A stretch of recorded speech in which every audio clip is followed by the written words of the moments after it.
สวัสดีทุกคนวันนี้เรามาฮอดดงลิงเนาะที่เขาจะพาเที่ยวอันนี้เป็นบ้านดงเมืองเนาะเมืองจำพร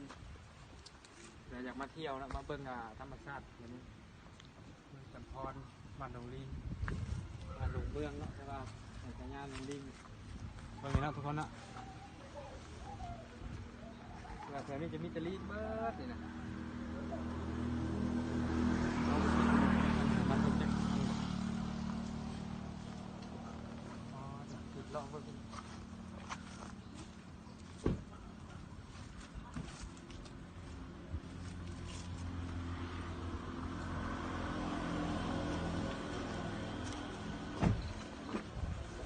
ใช่เลย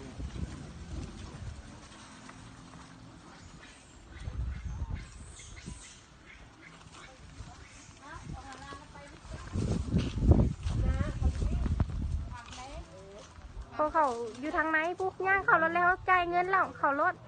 ลงมาน้องนะใช่กันไปเนี่ยนี่พี่อันนี้ว่ามันย่านเลย มันเห็นอยู่พี่มันเบิ่งอยู่พี่ไปเอาไปได้เอาเล็กน้อยเขากล้องมาได้เลยเขากล้องอะไรว้าว กัดมานี่นะ ตัวดีมันได้ผมนะจับมันได้กัดมา จับเขาจับมันได้งูมันพูดมันผมเป็นมางูมันผมห่วงกันไหนเขาจับมันได้อยู่ครับงูทุกคน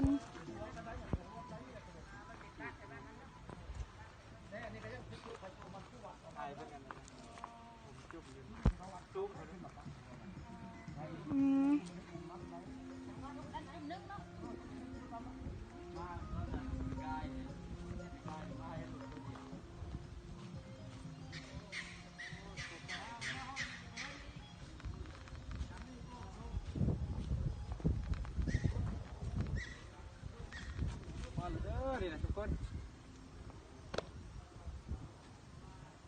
เดี๋ยวดงลิงบ้านดงเมืองWelcome to Monkey Forest ไป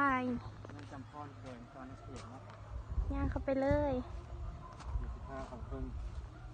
อันนี้ก็คือครัวขามเนาะ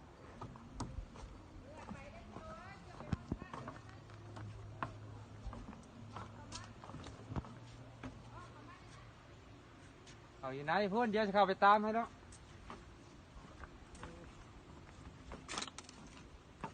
หามัดหา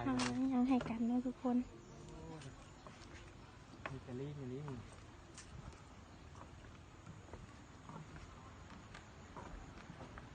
งามเนาะแถวนี้เนาะทำ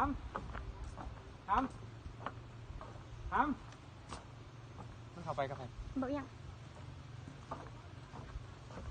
เราเข้ามาเบิ่งเลยเนาะเพราะว่าเนาะพามาเบิ่งยังไงเลยเครื่องป้องแรง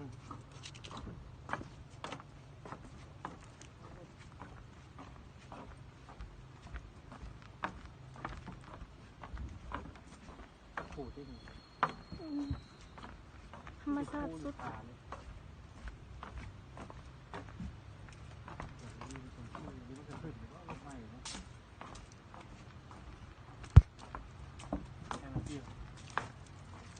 เราก็ได้3 นาที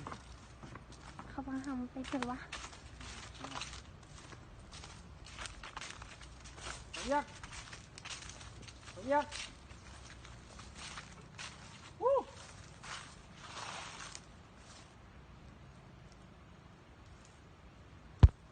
โมหินเขา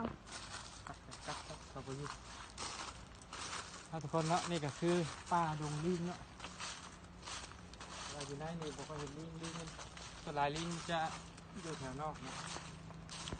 คนเอาอาหารเอาเนื้อเกลือบ่เห็นเขาจะอยู่ใส่โอ้ยมันบ่ลงเนาะไปมันบ่เอี้ยง